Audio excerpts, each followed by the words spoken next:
Hello दोस्तों। पहले तो लॉट्स ऑफ थैंक्स कि आप लोगों ने वीडियोस को देखा, पसंद किया और कुछ लोगों ने पर्सनली कांटेक्ट करके कुछ सवाल भी किए।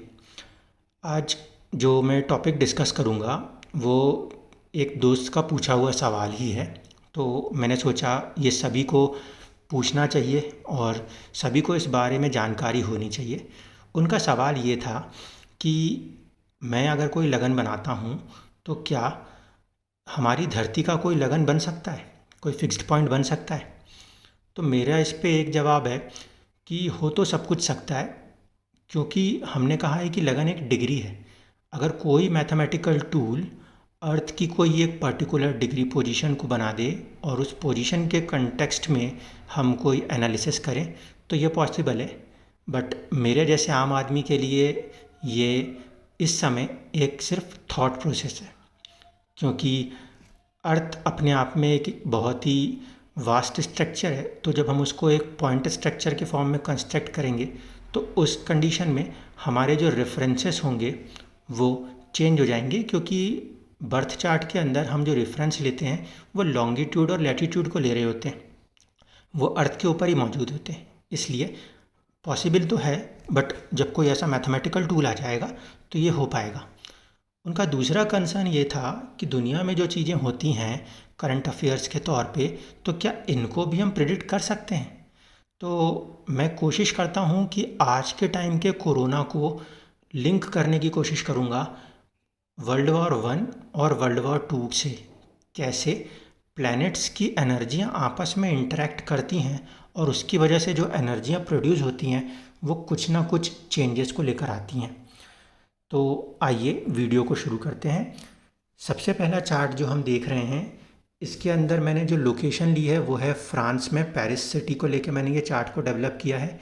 क्योंकि मेरा मानना है कि पूरी दुनिया में जब भी कोई इवेंट्स हो रही होती हैं तो कुछ पोजीशंस हैं प्लैनेट्स की जो कि फ़िक्स हैं। हम उन प्लैनेट्स को ध्यान में रखते हुए किसी भी लोकेशन को सेंटर मान लें, यानी कि प्लेस ऑफ बर्थ मान लें, तो भी हम वर्ल्ड की पॉइंट स्टडी कर सकते हैं। जो 3 इम्पॉर्टेंट प्लैनेट हैं जो बहुत ही स्लोली काम करते हैं, उसमें से एक है सैटर्न शनि, दूसरा है केतु, तीसरा है जुपिटर यानी कि गुरु। ये 3 ग्रह ऐसे हैं जिनका मोशन मूवमेंट बहुत ही स्लो होता है।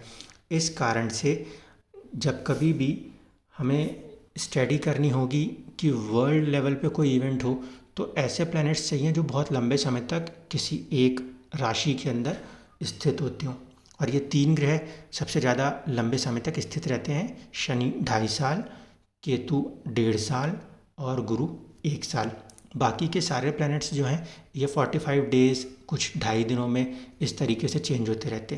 तो मेरा फोकस 3 ग्रहों के ऊपर होगा और मैं इसी से आपको समझा दूंगा कि वर्ल्ड वॉर 1 के समय में क्या परिस्थिति थी, 2 के समय में क्या परिस्थिति थी और कोरोना वायरस के समय क्या परिस्थिति थी।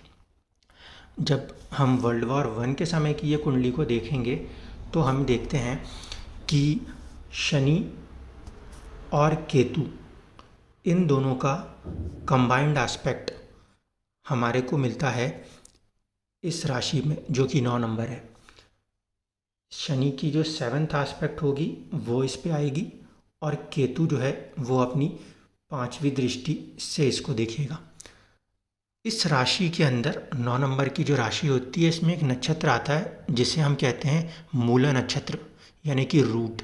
और ये वो नक्षत्र है जिसे कि हम डिस्ट्रक्शन का नक्षत्र मानते हैं। जब कभी भी शनि का आस्पेक्ट इस मूला नक्षत्र पे देखने को मिला है, तब तक कोई ना कोई ऐसे डिस्ट्रक्शंस देखने को मिले हैं जिसमें कि मानवता के ऊपर ही कोई ना कोई बदलाव आए हैं। दूसरी बात है कि जो ये मूला नक्षत्र होता है इसका स्वामी खुद केतु ही होता है। तो जब केतु का इस पे एस्पेक्ट आता है तो इस नक्षत्र की एनर्जी कुछ और ज़्यादा ही बढ़ जाती है। साथ ही साथ मैं आपसे इस पे भी ध्यान देने को कहूँगा कि इस कुंडली में आप ज़रा इस गुरु को देखिए। भूल जाइए इस समय कि हमारा हाउस पोजीशन क्या है, क्योंकि हाउस पोजीशन कुछ भी हो सकती है। इस समय इस बात को समझिए कि शनि 3 नंबर की राशि में आएगा और वो 9 नंबर की राशि को देखेगा, जहाँ पर एक नक्षत्र मौजूद है, मूला नक्षत्र। केतु जब 5 नंबर की राशि में आए और उन्होंने इस 9 नंबर की राशि में मूला नक्षत्र को देखा, तब इन दोनों ही प्लैनेट्स के एस्पेक्ट से इस नक्षत्र के अंदर की कोई एनर्जी जो है वो अपने आप को ज़्यादा एक्टिवेट कर लेती है। जो जुपिटर है वो जो गुरु है वो इसमें नीच राशि में थे, यानी कि पृथ्वी से गुरुदेव की दूरी बहुत ज़्यादा थी। उनका जो फोर्स था वो पृथ्वी के ऊपर कम था। गुरु असल में कारक हैं आपके वेल्थ के और कुछ हद तक जो लोगों की प्रॉस्पेरिटी होती है उसके। जब ये गुरुदेव पृथ्वी से काफ़ी दूर चले गए, यानी कि उनका ग्रेविटेशनल फोर्स इस पर कम हुआ, उस समय जो प्रॉस्पेरिटी वाली चीज़ें थी वो कम होने लगी, यानी कि दुर्भाग्य बढ़ने लगा, सौभाग्य कम होने लगा था। ये हुई थी कंडीशन वर्ल्ड वॉर 1 में। यहाँ पे हमें इम्पॉर्टेंट क्या है, शनि केतु का कंबाइंड एस्पेक्ट आया है मूला नक्षत्र के ऊपर, और प्रॉस्पेरिटी वाला जो प्लैनेट है जो चीज़ों को संभाल सकता है वो खुद पृथ्वी से काफ़ी दूर चला गया था। अब हम बात करते हैं वर्ल्ड वॉर 2 में कि इसमें क्या कंडीशन थी। जब वर्ल्ड एनर्जी के पॉइंट पे बात करें तो जब वर्ल्ड वॉर 2 चल रहा था तो 1939 की जब मैंने कुंडली बनाई है 1 सितंबर की, तो ये कुंडली देखने को मिली है। यहाँ पे भी आप ज़रा गौर से देखें तो आपको देखने को मिलेगा केतु और शनि एक साथ आए हैं, और यहाँ पर 1 नंबर राशि में आए हैं जहाँ पे हम कहते हैं शनि नीच हो जाते। शनि नीच हो जाते हैं तो शनि का प्रभाव हमें कहना चाहिए कि कम मिलेगा, लेकिन क्योंकि ये शनि वक्री है तो जब कोई ग्रह वक्री होता है यानी कि उसके पास हाई काइनेटिक एनर्जी होती है तो हम उसको नीच होने के बाद भी अगर ग्रह वक्री है तो हम मानेंगे वो न्यूट्रल एनर्जी के साथ काम कर रहा है।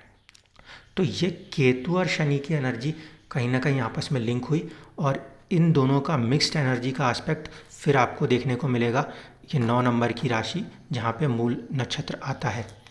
इस समय हम बात करें गुरु की, तो इस स्थिति के अंदर गुरु जो थे वो अपनी ही राशि में बैठे थे, यानी कि इस समय हमें ये कहना चाहिए कि प्रॉस्पेरिटी जो है वो कहीं ना कहीं मेंटेन थी। लेकिन एक बात को समझिएगा कि कोई भी लड़ाइयाँ जो है ना वो अचानक नहीं हुई हैं। किसी भी चीज़ को होने के लिए उसका जो बैकग्राउंड होगा ना वो उसके थोड़े से पहले बना होगा। इसका मतलब ये गुरु जब फिर से एक नीच राशि से होके गुजरे होंगे उस समय कहीं ना कहीं एक प्रॉस्पेरिटी में कमी आनी शुरू हुई होगी। वहाँ से ये थॉट प्रोसेस शुरू हुई होगी जहाँ पे जर्मनी ने अपने वेपन्स को डेवलप करना शुरू किया होगा। यानी उस इवेंट को होने के पहले कुछ हालात तो ऐसे बने होंगे जिसने कि उस इवेंट को क्रिएट किया था। ये वर्ल्ड वॉर 1 में भी लागू होता है, ये वर्ल्ड वॉर 2 में भी लागू होता है, और कुछ हद तक ये कोरोना में भी लागू होगा। यहाँ पे भी हम जो चीज़ समझ पा रहे हैं वो ये कि शनि और केतु की एनर्जी का मिक्सचर हो रहा है, और ये एनर्जी मूल नक्षत्र जो कि डिस्ट्रक्शन का नक्षत्र माना जाता है, क्योंकि जब डिस्ट्रक्शन होता है तो एक न्यू क्रिएशन होता है। इस कारण से इन दोनों का कंबाइंड एस्पेक्ट जब इस नक्षत्र के ऊपर देखने को मिल रहा है तब कुछ ना कुछ बड़ा हमेशा हो रहा है पूरी दुनिया में। जब हम कोरोना की बात कर रहे थे इस समय की, जब हमने कुंडली बनाई तो ये परिस्थिति थी। ये परिस्थिति मैंने ली है सितंबर 2019 की, जबकि इससे ज़्यादा डिस्ट्रक्शन जो आया है वो हम देखें तो तकरीबन 2020 के समय में ये डिस्ट्रक्शन का लेवल ज़्यादा बढ़ा है। इसको समझने के लिए हम देखें क्या हुआ। शनि और केतु का कॉम्बिनेशन आपको अभी भी दिखाई देगा, और ये अब इस राशि में ही आ गया है जहाँ पे मूला नक्षत्र आता है। यानी कि एक कॉमन पॉइंट समझ के चलिए, मूला नक्षत्र बार बार आ रहा है, शनि और केतु का उसके साथ कोई ना कोई कॉम्बिनेशन कनेक्शन बार बार आ रहा है। ये गुरु जो है शुरुआती समय में 8 नंबर की राशि में है, ये चलते चलते 9 नंबर की राशि में एंटर हुए, और 2020 आते आते ये गुरु जो हैं 10 नंबर की राशि में जाके नीच हो गए।